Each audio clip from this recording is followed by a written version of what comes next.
I mix what I like, what I like, what I like, what I like.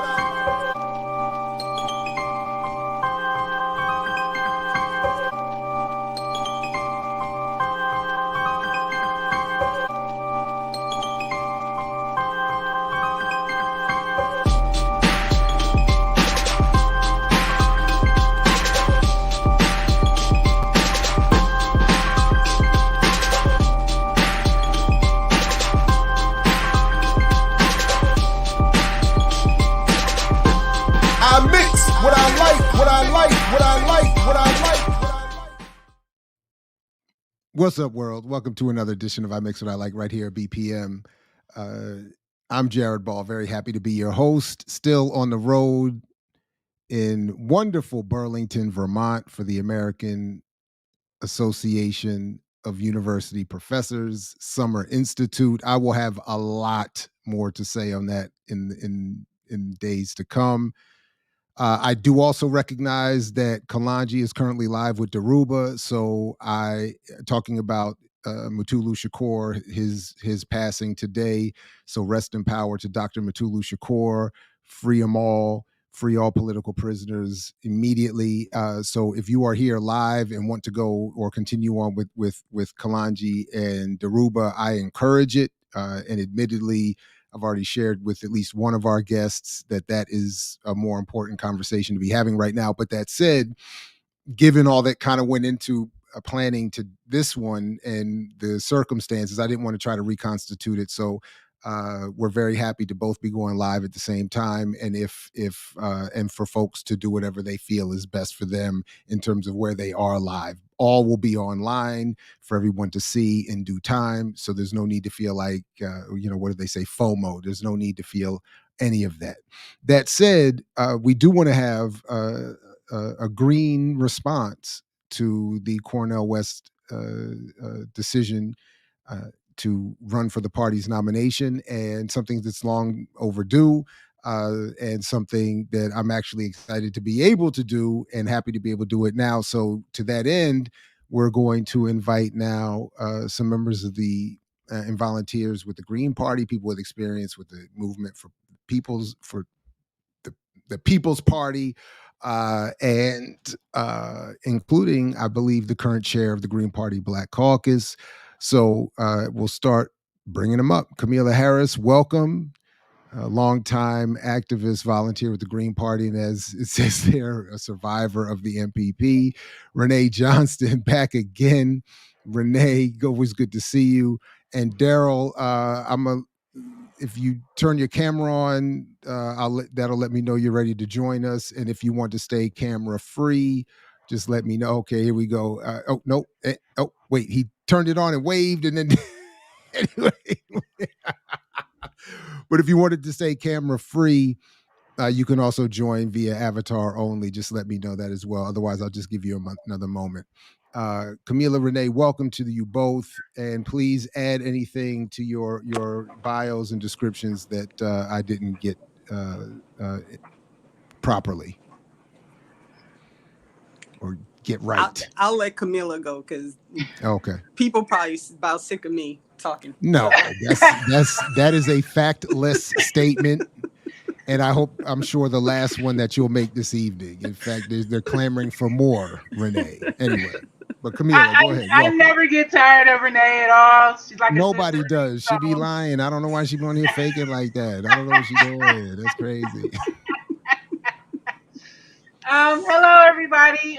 My name is Kamilah Harris, and I'm actually a survivor of Movement for a People's Party, or AKA People's Party, just like Renee. In fact, we were both in Movement for a People's Party at the same exact time and got removed the same day. So there's background with that. And then also, I'm also an official volunteer with the Green Party. I serve on several committees, national committees, inclusive to the National Committee of Delegates. I'm an elected national delegate in the party. And I also am a member and a leader of the National Black Caucus in the Green Party. So it's great to be here. I've heard about Dr. Ball for a long time, and I've been really looking forward to a conversation. Thank you. Welcome, welcome. Renee, did you want to add anything other than people tired of, whatever? No, I'm glad to see Camilla on. I'll tell you a little secret when when Jared reached out to me, I was like, "Woo, Camilla's a trip. Have fun with that one." But we go so far back. I feel like if anybody knows Kay, it's me. We done went through the ringer. It's been interesting. So Yes. I'm looking forward to it. Well, Camilla, let's hear from you then. You sent me a lot of information. Admittedly, I didn't have a chance to go through everything, but I thought if you wouldn't mind, we could start with some of the basics. What brought you first to the People's Party, and then what caused you to leave, and same thing with the Green Party, and what brings you there to stay, and then we can get into what you both think of Cornel West's involvement and anything else. Yeah.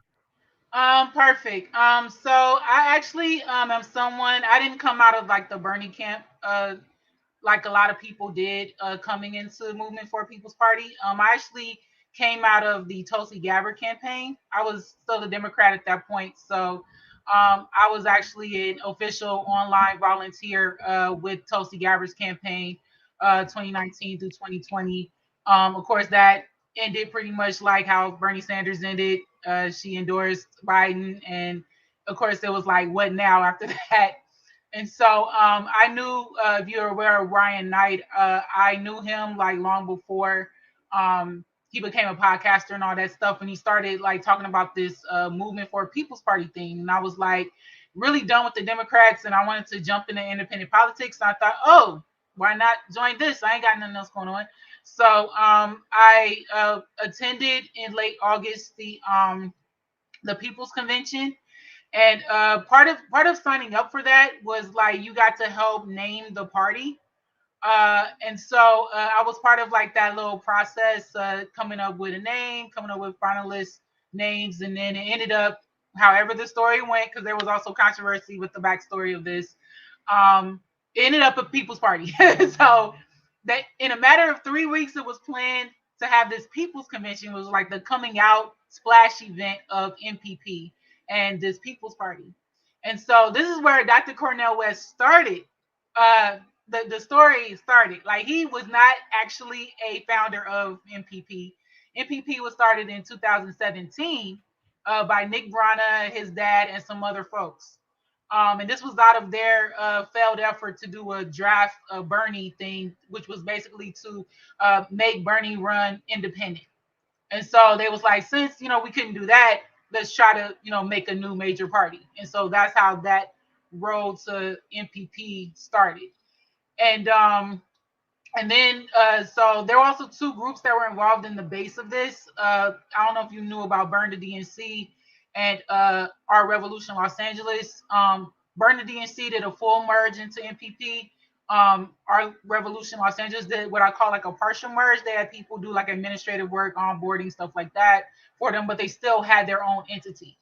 So that was like the base people who started off Movement for a People's Party, in addition to Nick and his dad and stuff like that. And so People's Convention was just this coming out party, if you will, for them. And I attended, I believe Renee attended. It was like a 5 hour little mini conference convention or whatever. And it had people like headlining it, like Dr. Cornel West was a headliner, keynote speaker, and then Nina Turner was a headliner keynote speaker. But there was also people like Jimmy Dore, Medea Benjamin, Chris Hedges, Nico House, like folks like that spoke at that particular event. So that brought in a wave of volunteers into MPP, including myself and Renee. And everything seemed to go good for the first few couple of months. And I had to take a small hiatus because of my stepdad, who was also a former Black Panther. He was someone that was recruited out of the LA gangs and stuff, the old OGs and stuff out here. So that's how he was involved with the Black Panthers. So he was going in and out of the hospital with COPD. So when I came back to be more involved and active in my circles and my working groups and all this stuff, including Black Voter Circle, things have changed. Things changed. It was not the same energy. It was not the same, rah rah, we're doing something kind of thing. Supposedly, problems developed to the point of systemic problems. And one of my fellow Black Voter Circle comrades came to me in my DM and was like, "Have you seen this document?" And I said, "No." What are you talking about? And it was this petition document that everyone is talking about, which it had like problems, like there was no transparency on the finances. There was no uh, transparency as far as like support and leadership. There was no. We even found out there was no governing documents with MPP. Like there was no bylaws, no standard operating procedures, things like that that you would think would be in an organization when you come in, and that did not exist. And so that document actually addressed all those things that we wanted to have fixed by the top brass, which was at the time called National Coordinator Circle. And nobody was elected to this top board, by the way. Nick Brana appointed everyone to that board. And so we were seeking, like, as a small group of, like, say, a union of organizers and volunteers and coordinators and all that stuff, to get these problems fixed, get these problems resolved in a very timely manner, so then we can move on with the work of MPP. And we ended up treated like, say, Amazon and Starbucks top brass, which kind of punched down at our petitioners group, at our little union. And we were future faked on bargaining meetings and stuff like that, and that led to an actual all volunteer meeting where we were actually like given a bunch of scripts about things. We weren't allowed to ask deep, critical, investigative questions about MPP.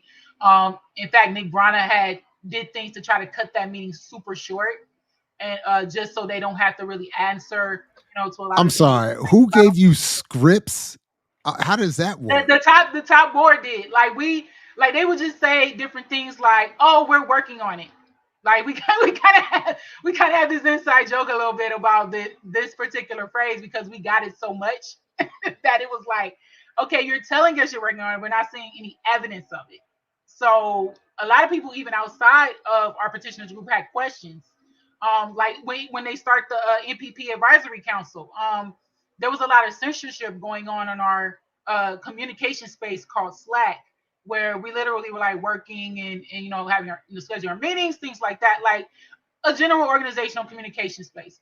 And so we was like asking questions about this NPP Advisory Council, which on Jimmy Dore's show around Christmas time, that's when Dr. Cornel West and Jimmy Dore actually joined this NPP Advisory Council. And we didn't know inside of the organization. I was literally in the working group media and messaging, and we found out when everybody else did, and we were under NDAs. Um, and so we couldn't do anything on the back end to help promote this or whatever. And it was also launched on the same day as Force the Vote. If anyone is familiar with this campaign called Force the Vote, Mm-hmm. it was supposedly like using Medicare for all as like a political football uh, in relation to the speaker vote in Yeah, I was Congress. still watching Jimmy Dore's show at the time, and because I thought it was hilarious. The content was fascinating, and the whole thing of AOC made the promise, and he kept playing that clip where she promised before she ran. Why can't we force the vote? Yeah, we just make the force the vote, and then Yeah, it was like this it big to was do. Even hilarious. It was Brianna hilarious. Joy Gray Hmm. created a whole Slack workspace and organization called Force the Vote for N4A out of it. And like I said, that was around Christmas time of 2020. And so it was like all weird because they ended up NPP ended up getting money off of that because they did like what I call a bogus petition campaign, where they collected a bunch of emails and signatures or whatever, but they never sent them to Congress. They never did anything with that. And then Jimmy Dore kept rolling with it through the leftist media and all this stuff, and it got like very heated and tribal and stuff like that, and nothing came of it. They did like a tiny march with Jackson Hinkle in Washington D.C. I that remember really all of that, and I'm guilty. Like I admit guilt. Like I all that is in as far as no disrespect to people who were wrapped up into that politically, but I was definitely part of the clickbait audience that was just fascinated by what to me was a fun almost pleasurable view of the left imploding on itself. You know what I Right. mean? So part of the issue also was Mhm. this thing with the force to vote, and my personal opinion was, why are we only trying to force a few people to support this? Why aren't we going after all the people who claimed they were signing on to support Medicare for all?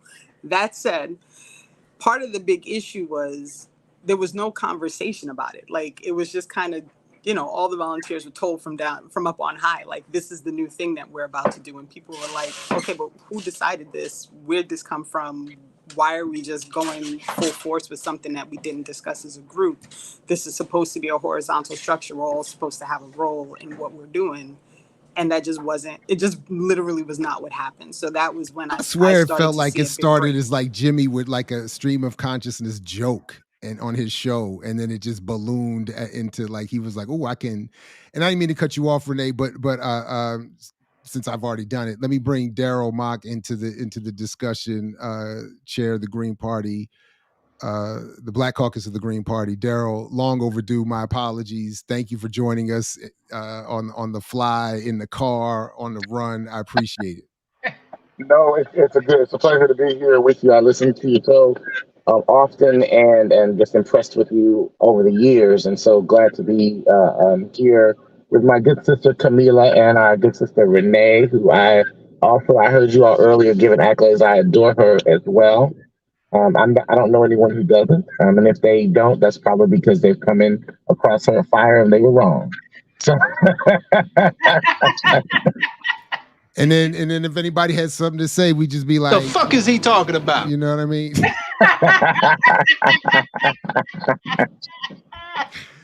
I was playing anyway. I But Renee, appreciate this please was go ahead. Yeah. yeah, and this was also when Justin Jackson started to get involved, and The so football.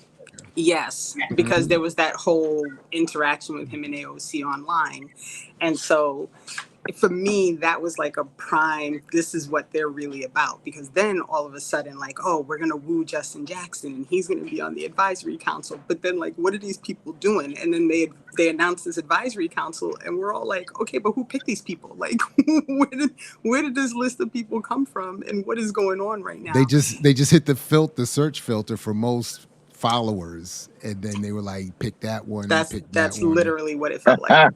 But And when it was actually like the people who spoke at the People's Convention that were all given invites from Nick to this MPP Advisory Council. So if you right. see the initial gallery of pictures of who actually was in it at first, that's pretty much the copy and paste of who ended up being on the advisory council the first Right. uh, And it was time. amusing how that advisory council changed over time. Like, people would just disappear. Like, all of a sudden somebody wouldn't be on the advisory council anymore. We couldn't figure out why. There was no information. It was such a bizarre it really was such a bizarre situation. And sometimes I look back at it and I'm like, how did I fall for that? Like, how did I for real think that was going to be like a legitimate, we're going to get something done? Because some people, when I tell you, if you put Nick and his cronies in a wet paper bag, they couldn't organize their way out of it. It's that bad. They're brutal. They're brutal. Well, I mean, again, I'll say, the only, somewhat out of curiosity and somewhat out of interest in efforts moving leftward, I did show up at the protest that they had at Senator Van Hollen's house here in Maryland. Well, not here, where I live in Maryland. Uh, I can't remember when this was. It was during the height of the pandemic, or just as the pandemic was, people were just starting to put masks on, I guess, and come outside. I can't remember, but it was outside of his house, which was also kind of funny. I'd never even been to that part of Maryland, so I had never even seen where this dude lived. But and I just didn't recognize anybody, which I admit was I was like, okay, but it did seem like there was, I have to say, to your point about organization, it did seem like there was some hope here, that they did seem to be able to mobilize a handful of people to go to this senator's house, raise a little bit of a fuss.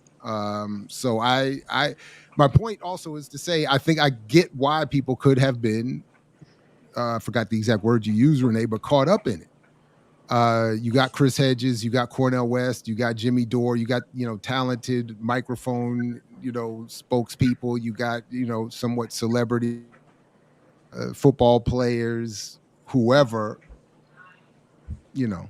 anyway. But Well, yeah, go ahead, I'll, Daryl. Yeah. I'll jump in and say that years ago, and now the dates escape me, but I was a steering committee on the national for the Green Party, and myself and one of our other co-chairs met with Nick and some folks, and we spent several conversations.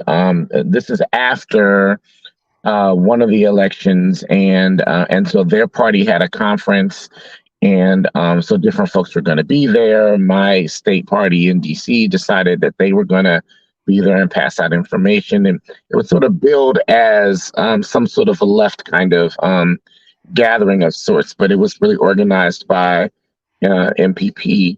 And I remember us having a conversation with several other third-party leaders. Peace and Justice was there, and we were there, and a couple of others were there, and we all were talking about sort of this idea of some synergy between these third parties in terms of trying to build a united front to shift the dialogue and the conversation, and to work better together in some ways without tearing each other apart, at least at that time.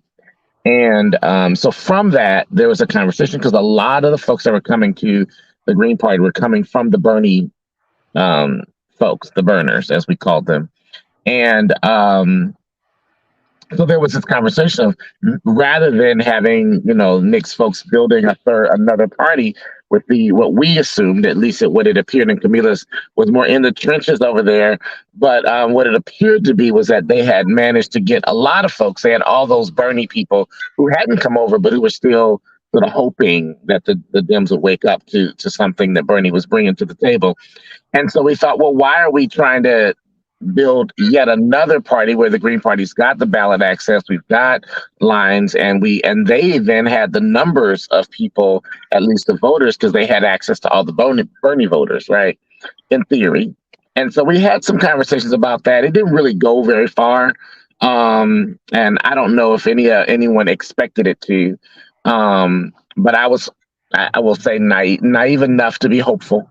That rather than splitting us all out and splintering us more and more, that we'd be able to build something crazy. But I think that the conversation broke down in the area where we talked about the different structures of the leadership.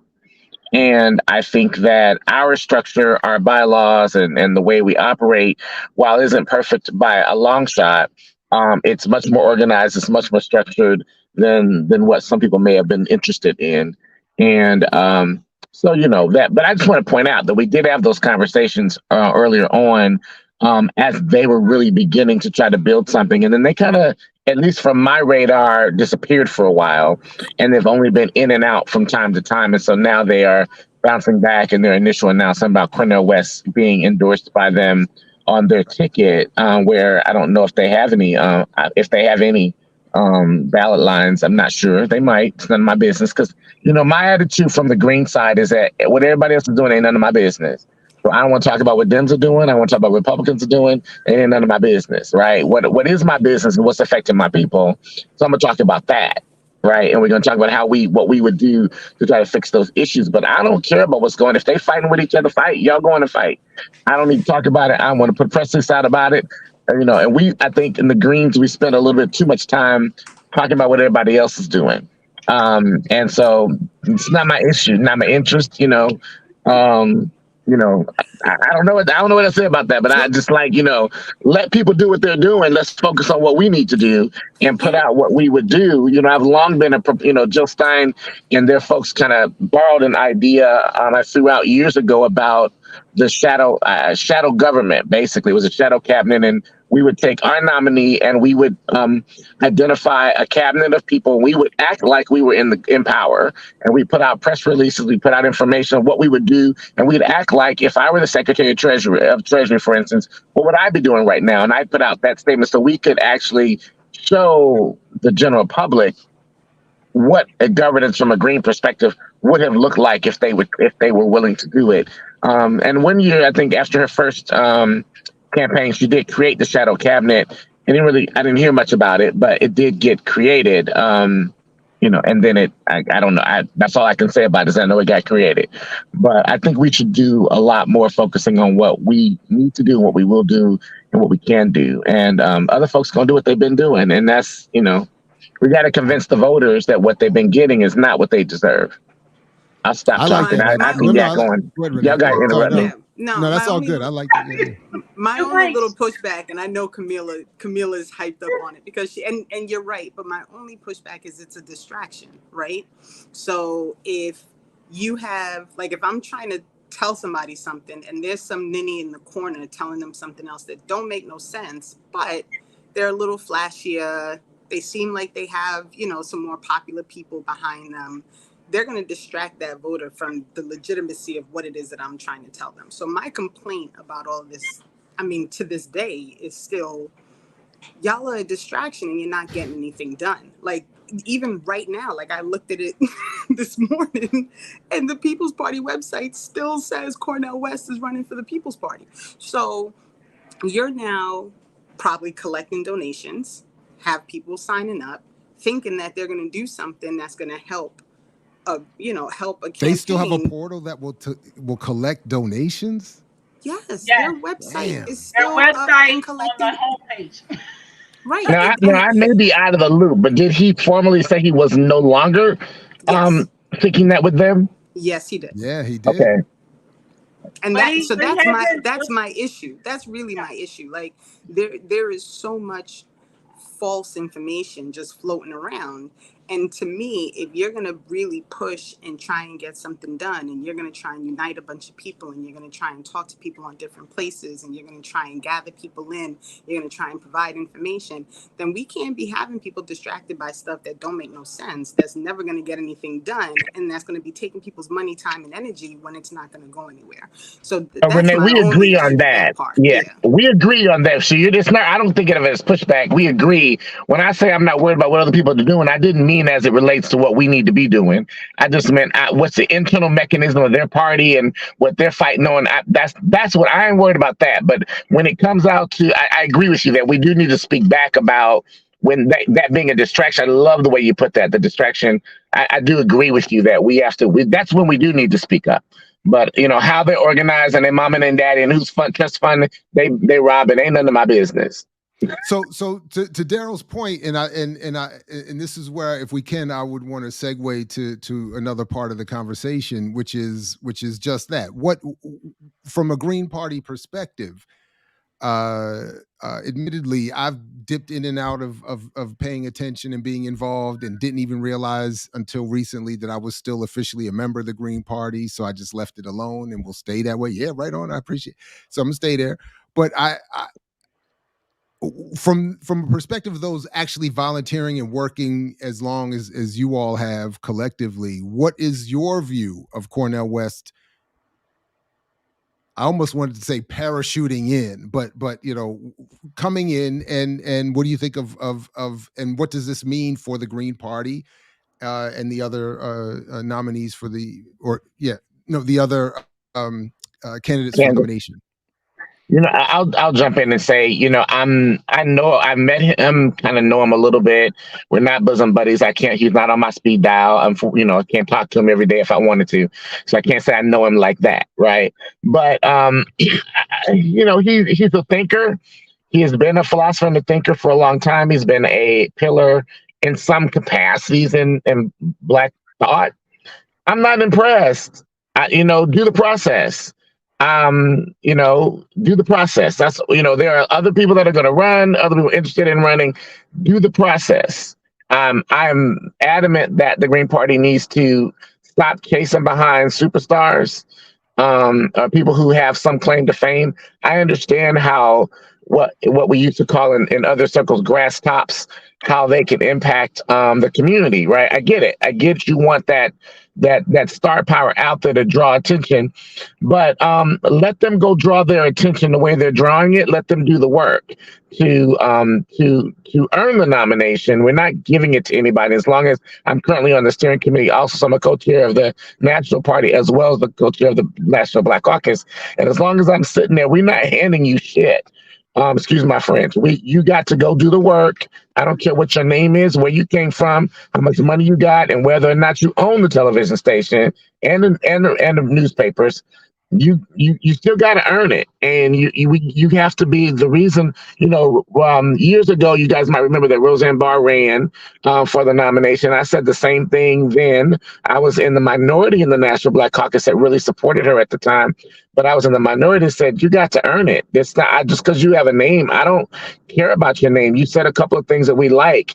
And it's like dreams running around to get a wet dream behind somebody who has a name. And I'm Do not, you know, I so gotta forgive me for jumping in, but because this happens every so often, somebody in the Green Party, I don't know if it's always the same, but they will say, Jared, are you interested? They did it with her back then. Jared, would you be interested in being Roseanne's vice president? And I was like, nah. I was like, are you Here's the irony, I was like, are you Dr. Ball. serious? Here's the And I irony, had a Dr. similar Ball. point. People, I just want to say, I tried to echo what Daryl you're saying. I was like, this is a flawed strategy. Plus, nah, I was like, I mean, here's the irony, Dr. Ball. People were like floating your name to even run for president, even in like competition to Dr. West. Like, little do you know. So, I mean, somebody did tell me for that, me, and I Daryl was like, preaching to the choir. but I'm just saying. that's one thing. The thing of running with Roseanne, that was the one thing that was hilarious to me. I was like, come on now, this isn't serious. I can't even, I wouldn't even be able to sit seriously next to her on a whatever. It would just be, anyway, my bad. So, well, and I'm I curious. just think you're right. Yeah, yeah. I'm curious about that. My mentor is Cynthia McKinney, and Cynthia brought Roseanne or somehow supported Roseanne into the conversation. And I still haven't, I've never been able to, I never remembered to ask her what the hell. But, but then she quickly disappeared out of that process. So I don't even know what that means. Maybe Roseanne said some things that, I remember her saying some things. It was like, yeah, that's like she had a couple of points that made some sense, but that is not a presidential candidate nor president make. So, a few good statements, a few good ideas, it's not enough. She's not going to build a party. She was not going to build the party, which was well. Unfortunately, we've not had anybody. Yeah. Unfortunately, we've not had anybody really trying to build the party. I was thinking about running for the nomination, and that my strategy would have been about building the party. But we're not going to talk about that right this moment. But my guess is that we have some other folks running, and let everybody do the process. Let the process be fair. Let it be transparent. And if whoever gets the nomination, let's see what they're going to do. But my issue will be what you're saying, Jared. We've got to build a party, and we're not building a personality, and we're not putting another notch on somebody's wall, another plaque, another certificate they can put up about something else they did, another spot on their resume.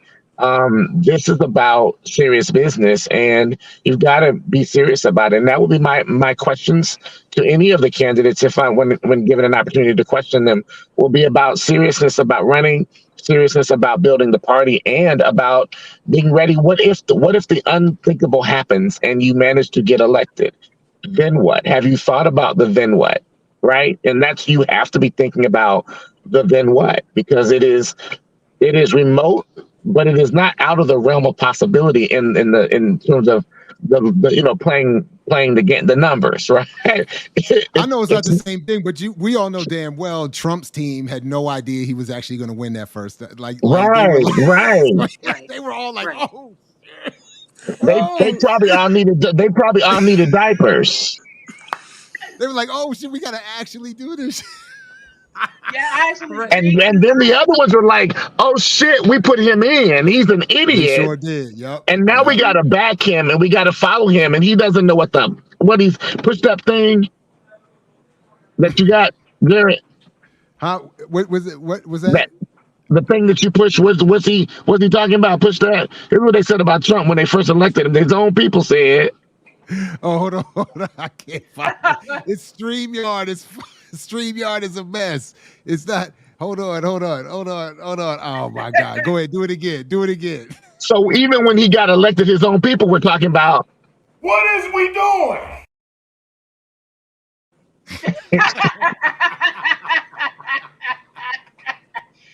It's funny because I feel that way right now. Like I think like Dr. Cornel West was like a cannonball. Well, I call it the equivalent of a cannonball hit to the organizational side of the Green Party, and everybody's like scrambling around, like, how do we do this and stuff? And I tell you, I said our position needs to be neutral.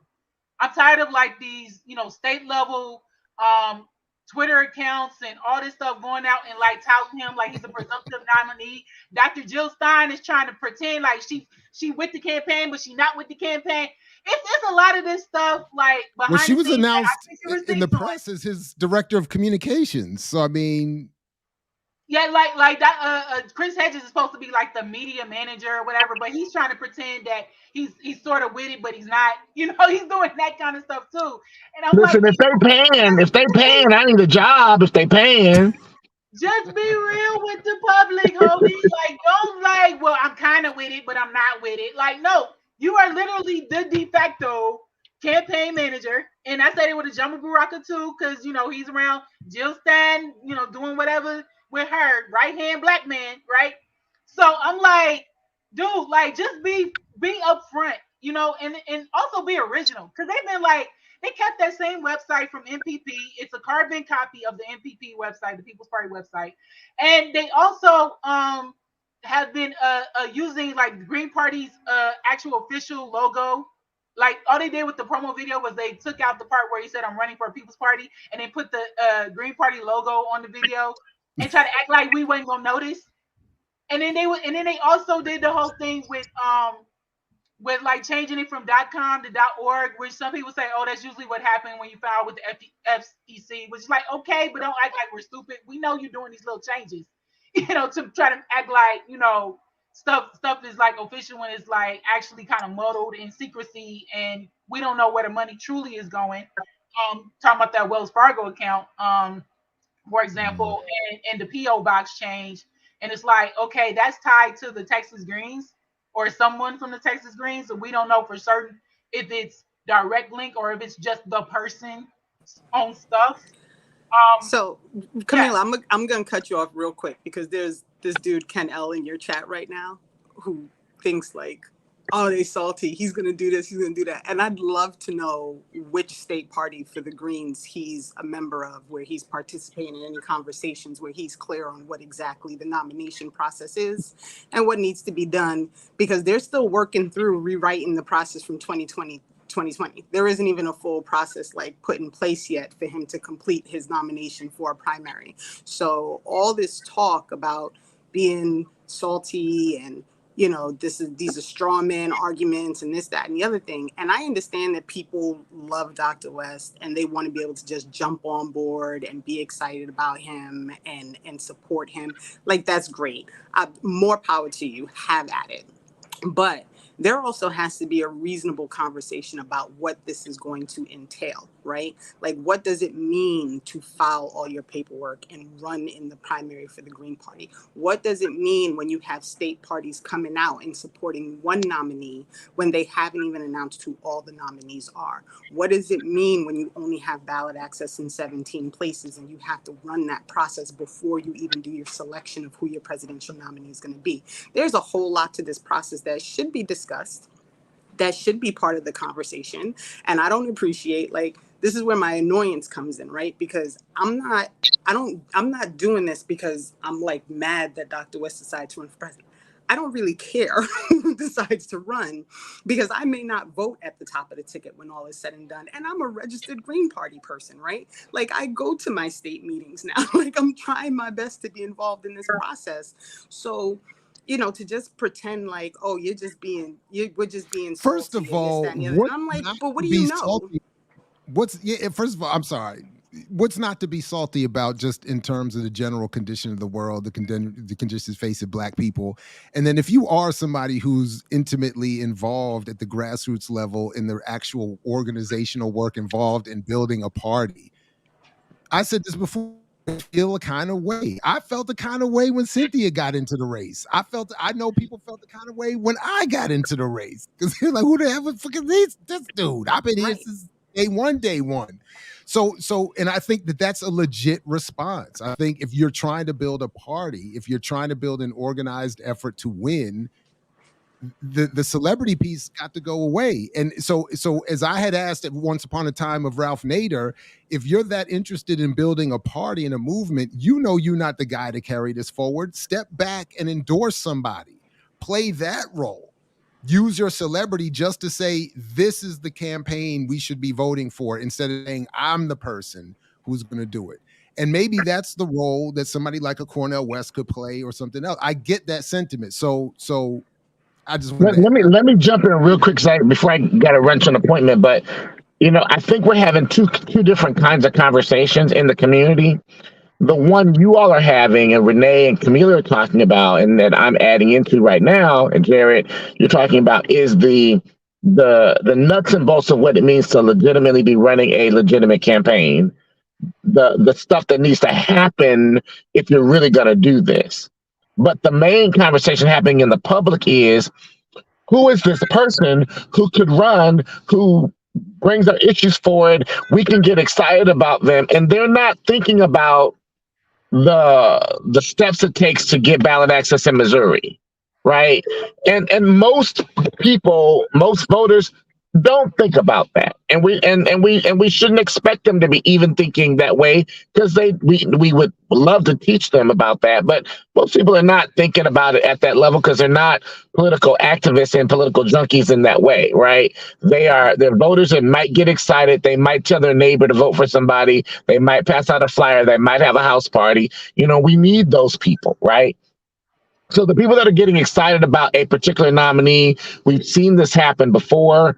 We know that it is, we cannot, as a national party, control what happens at the state or even the caucus level. We can't control them. We can make some suggestions about what makes us look bad, right? But but we can't control it. But I do think that from the national standpoint, we have to resist the urge of falling in line with and supporting anybody that jumps the gun on what this process is. And it's out saying something. We have to, at the national level, continue to say that we do not have a nominee yet. We have people that are saying they're going to be candidates. No one is officially a candidate until we put out the process and they start doing the steps that it takes. We have no recognized candidates at this time. That's what we have to keep saying. But I also understand why people at the national level would not want to do that, because to say we don't have any of that right now is to douse water on a fire than when people are getting excited about the names or whoever these folks might be. And so you want that building up in the community. So it's a catch-22. How do we do both? But I think but there are two different parts of this conversation that we're having. And I just think that we cannot expect everyday folks to be doing what we would be doing from the political strategy standpoint. And we also cannot expect political strategists to fully understand what this does for people in their heart or in their spirit of wanting to be excited about something that they can maybe get behind for a change. And so we got to walk that balance between the two. And that's, I'm not for or against anybody. Love Dr. West. Love other folks.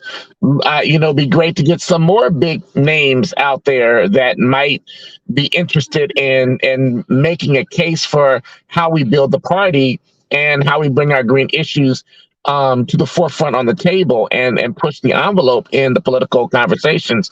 I'm all for that. So let's get some more of them. Where you at? Come on.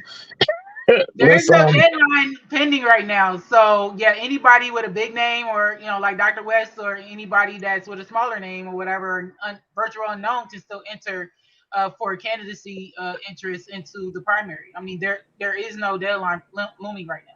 And it is a long road to the nomination. It is a very long road to the nomination, and we are nowhere near the nomination yet.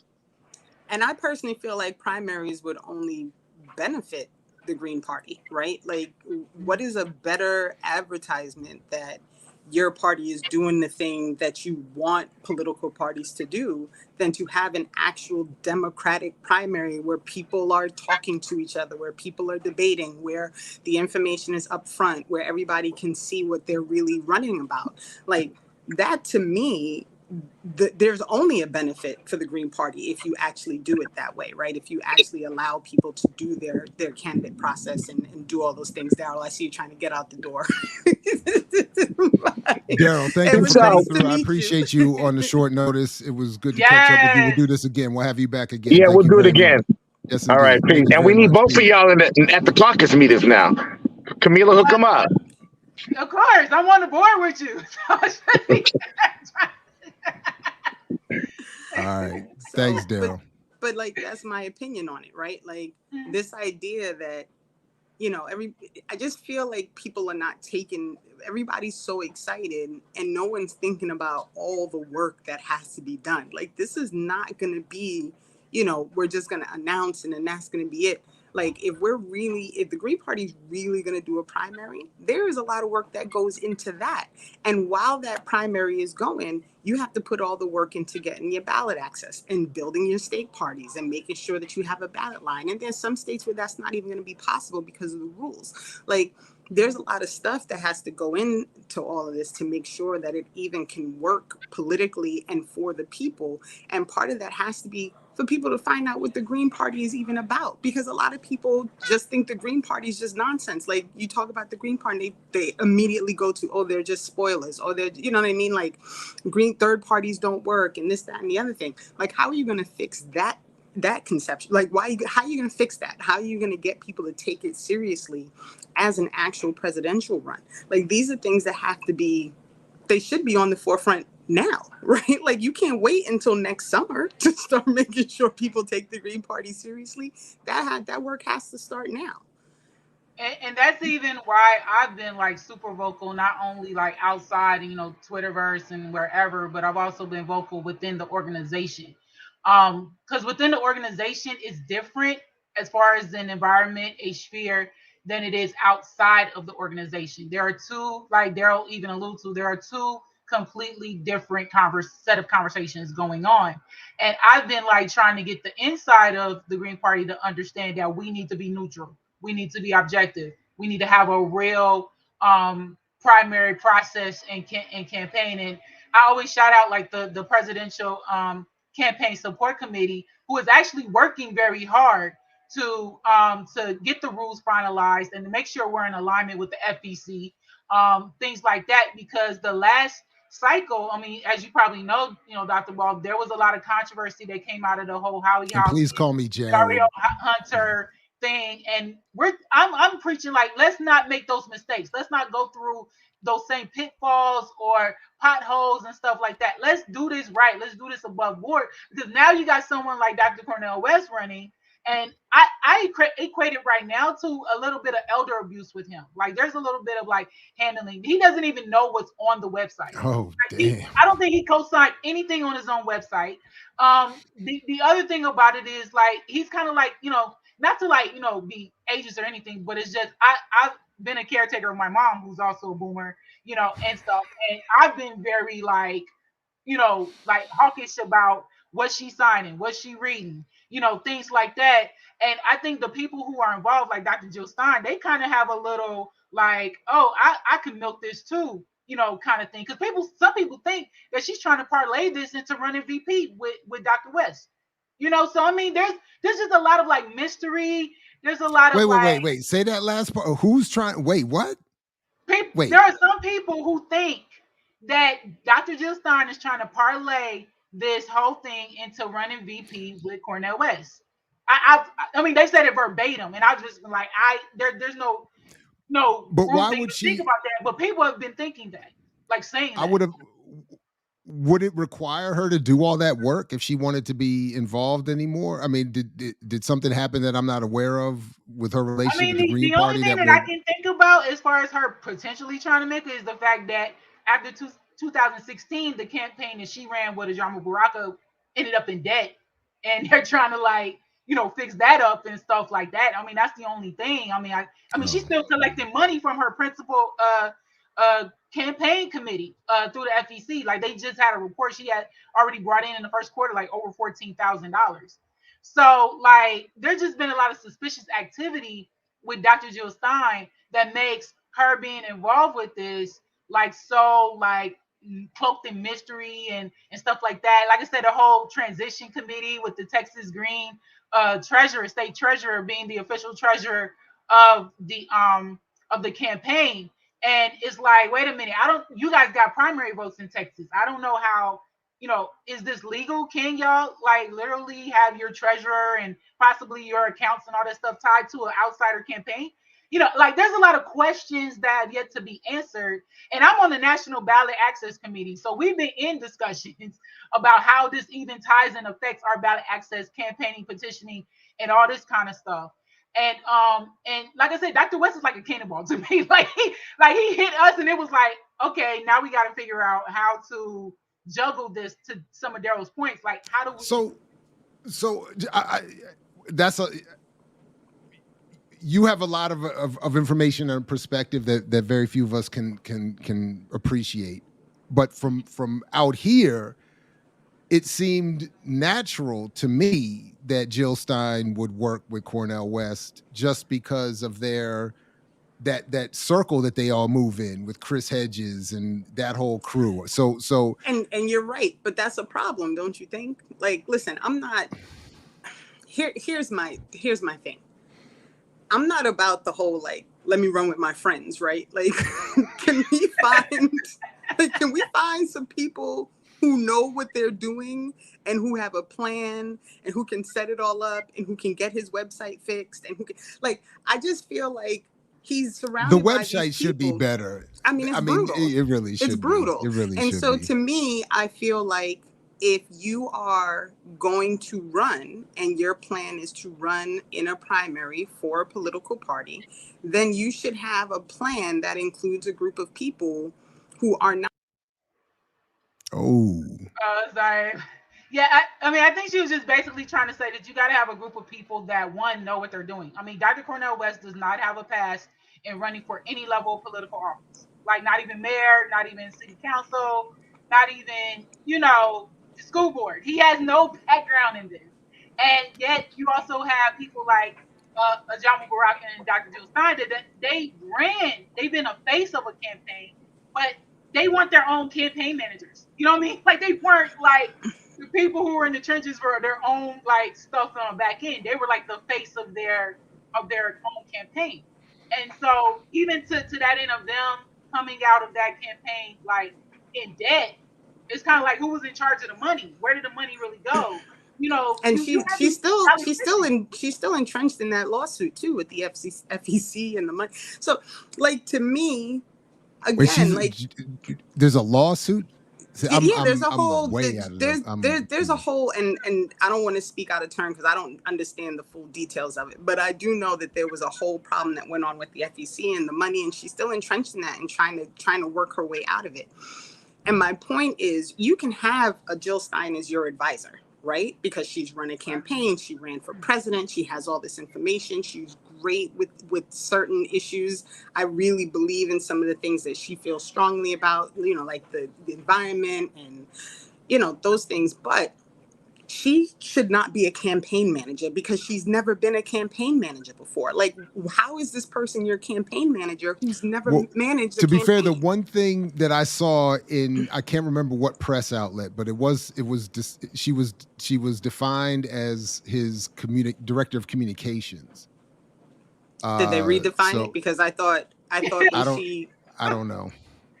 Yeah, because I thought it was more like Chris Hedges. Like I say, even Chris Hedges was saying he was like himself, and I'm saying in an interview, saying that he was like the social. I mean, not the social, but like the media manager, the campaign media manager. But either way, like even like to your points, like Dr. Bo, like the roles are not even clear with these people. Like nobody is like stepping forward and definitively saying.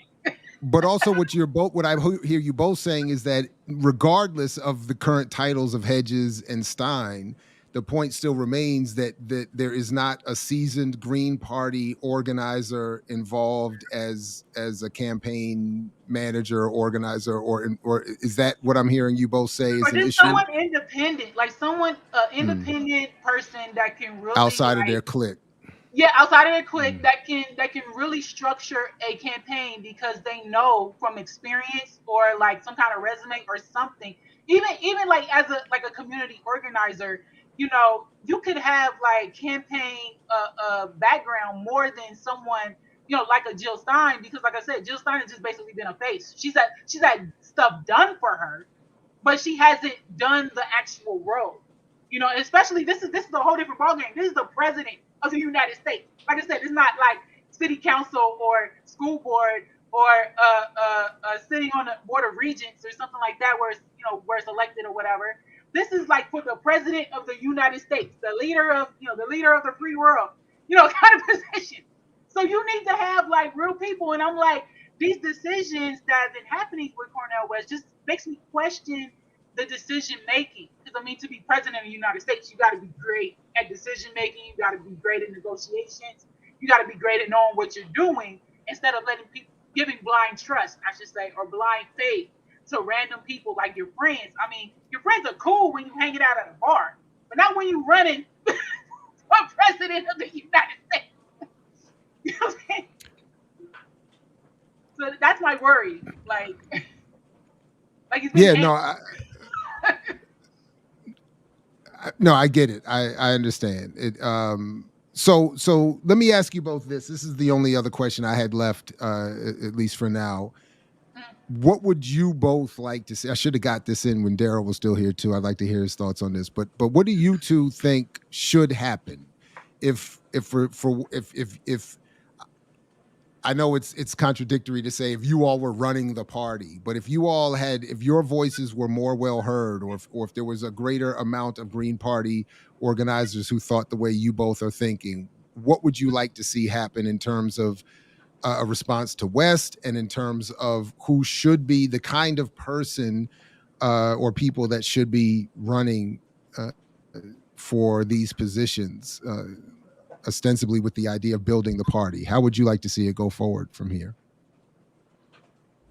Personally, I really want like a cleanup or a clean house. Like I said, I think with Dr. Jill Stein and even Ajama Baraka, they're great as far as advisors, getting advice, having a listening ear when it comes to certain things. But when you're talking about the machine that is a campaign, and I've been in quite a few. I mean, even when I was a Democrat, I was involved in the 2012 Obama reelection campaign, and I saw firsthand, like, this is not simple. Like, this is not something that you can just throw together like it's popsicle sticks and glue or a coloring book and then present it to the public and have it be palatable for votes. I mean, it's I want it cleaned up. I want it, professional level, professional grade.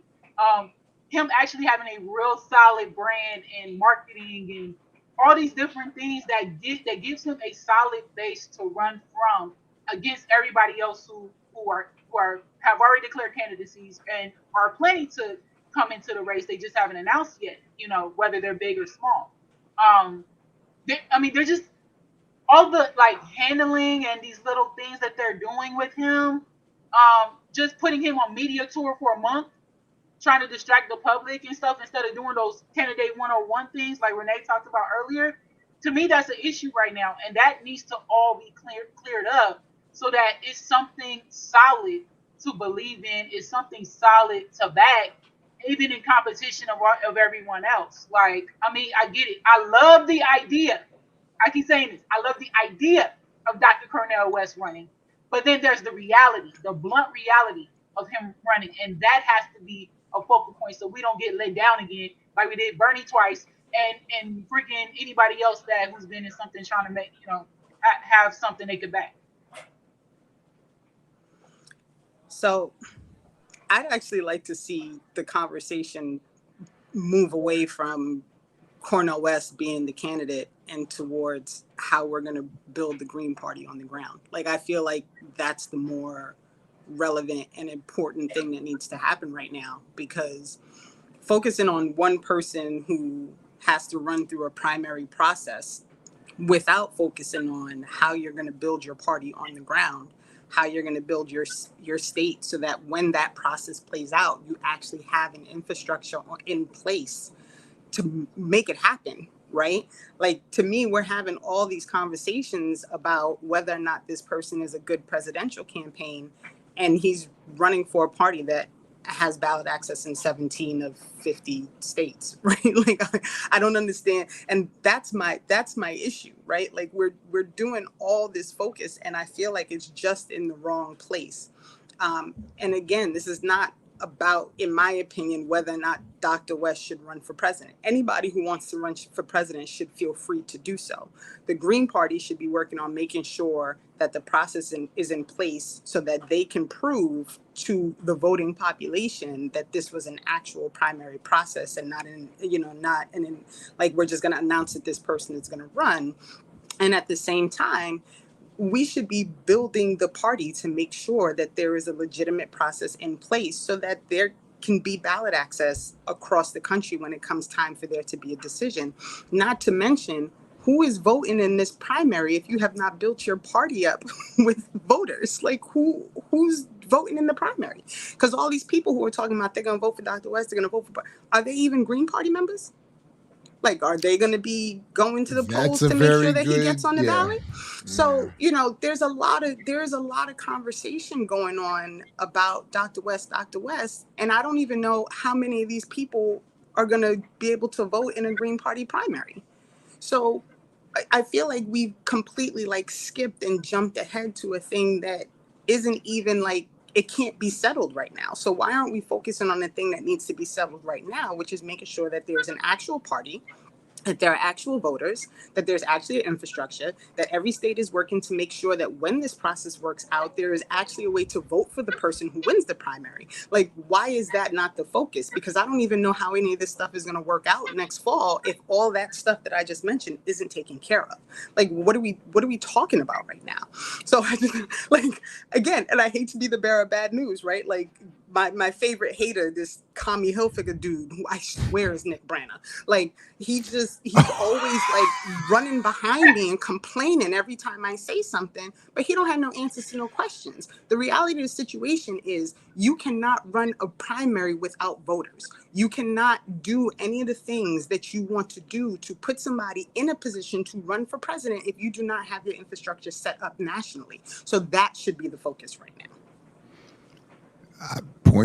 Points well made. So what about I did just come up with one other question. What about the idea of there being some sort of policy within the Green Party that you can't run for the primary without having been a proven member for at least a year of the party?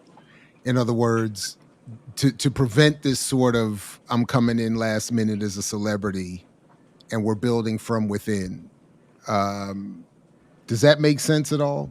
Is that a realistic? It makes sense, but I don't.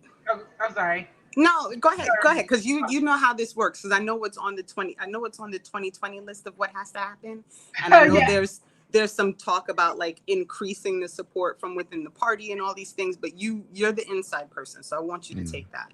Yeah, there's been conversations about rules and especially affecting when people like Dr. West or say or Ralph Nader, or even years ago there was talks of Jesse Ventura throwing his name into the race. I mean, there's been talks of trying to have a set of rules that really helps us navigate that better, helps us have better guidelines towards if someone like that were to step up, then we have to be fair with everybody else who doesn't have a name like that. I mean, we talk about fair competition and fair elections in this country, but I think on the organizational side, people don't understand that side of things, and they run with whatever the story and the headlines and the commentary are. Which is why I've been glad that Dr. Ball, you brought people like me onto your platform, because I mean, it's just there's a lot involved and there's a lot of people involved, and I'm a worker bee. I'm basically a volunteer. I'm a working class woman. I'm who they're trying to attract to this party pretty much, and so I'm trying to even on the inside get them to understand if we're going to be palatable to the public. And I mean, you talked about this with Daruba the other night about how we don't even have a footprint in the Black community or in urban areas and stuff like that. Birkenstock in a sandal. Yeah, the Birkenstock, the crap. We ain't got a flip flop in there. You talked about all that. I mean, which is true. I mean, I, as a person from the inside, I literally was listening to that as an objective person. It's true. We don't have a force, and we need people to come into the infrastructure of, the Green Party. I mean, like, we're about to have our annual national meeting in August, early August. If you go to gp.org/A&M and register, don't matter which price point or whatever, just come and be part of these conversations internally, because the more we do have outside people who have that experience, who have the background, like say myself or Renee, and others, like Daryl, and people coming in and being a part of this whole thing. Because let's face it right now is pretty white led and old led. We need like younger people in this party, like people who are like me, like Renee, like I said, like you, Dr. Ball. Like, we need like some real voices, revolutionary, radical, black voices inside of the Green Party. And so, like, finding a way in, being involved with your state, being involved with your local, don't just talk the talk on Twitter, like walk the walk on the ground. That's what we really need right now. And so I totally agree with Renee on the points of party building, uh, people getting in, being a voice, being a force, being a leader. Like, don't just come in and be a looky loo, but literally help do some of the work that we need to do to get to the level we need to be. Right on. So, well, listen, if there's anything else, please let me know. Otherwise, we can, if there's any comments or questions that I didn't get to, anybody wants to bring up real quick, please do. Otherwise, we can pause for now, and you all are welcome back anytime. Definitely for the, the I guess the July 13th visit of Cornel West revisit, we'll have to have another post West review. But I'm very interested in supporting you all in having more conversations around just the Green Party, other candidates, other whoever else, whatever else. I'm down for all of that. Somebody Yeah. did ask in the chat about. Sure. Oh. I also put in the chat, like, for people to come to the annual national meeting. That's how I even got into the Green Party. Like, we was talking about my story. I got into the Green Party by coming to the annual national meeting back in 2021 in July, and that's how I started. And now I'm on like 5 national committees. I'm a national delegate and national committee of delegates. I'm involved with my Black Caucus. I serve on the board. So I mean, if I could, get in, like, just coming to one of their national events, I'm sure everybody else can do the same thing and really learn what the realities are of being in the Green Party and the organizational side. Sorry, Right my on. son is playing a video game upstairs. It's That's all why good. this is what's happening in my world right now. What I was gonna say is I have no interest in pushing the Democrats. That's not gonna work. Right? They have no interest in doing anything for working people. They don't have any interest in doing anything for Black people. They don't have any interest in doing anything for poor people. Like, that's not, I don't want any part of that. So if that's the direction that it's going, y'all are gonna see a green exit real fast for Renee Johnston, because I don't have any interest in trying to push any of this nonsense in a different direction. I want something that is legitimate, that I can work behind. And I don't know that the Green Party candidate can win the election, but I do know that we can, if this is done properly, the Green Party can actually become a political party, right? There are people who are going to run in states because we might actually have somebody at the top of the ticket, which makes it a lot easier to run for a federal seat if you have somebody at the top of the ticket. So there are a multitude of ways in which this can work to benefit for the Green Party, and I'm interested in that. What I am not interested in is playing the push Dems left game, because that game don't work. That's a non-existent factor in my world, and I don't have any interest in playing that game. So I wanted to say that out loud. Yeah, no, I appreciate that for sure. Well, listen, Kamilah, Renee, I really appreciate you both coming through and pushing this to happen. And shout out to Daryl as well. We'll have to have you all back again, and others, trying to do this work. I'm very interested in extending and continuing these conversations. So thank you both very much for your time, and I will catch you as soon as possible. Thank you all very much. All right. Peace. Peace. All right, everybody. Big shout out to Kamilah and Renee and to Daryl. and to all of you for coming through. If you didn't see it, please go back and check Kalanji's discussion tonight with Daruba about the passing of Mutulu Shakur, Dr. Mutulu Shakur, and rest in power to him, and free them all is still the call. And thank you all for coming through tonight. I will continue to take notes at this conference, the Summer Institute, and I will have a lot more to say in the next few days about what's going on here. It feels kind of like an academic labor union version of the conversation we just had. So, both concerning, a little bit inspirational, a little bit maybe confusing, but anyway.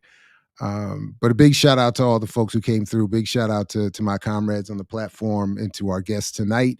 And thanks, everybody. Peace only if you're willing to fight for it, as Fred Hampton used to say. Again, rest in power to Dr. Mutulu Shakur. Free them all, and catch you next time here at I Mix What I Like and throughout the BPM platform. Thanks, everybody. I mix what I like, what I like, what I like, what I like, what I like.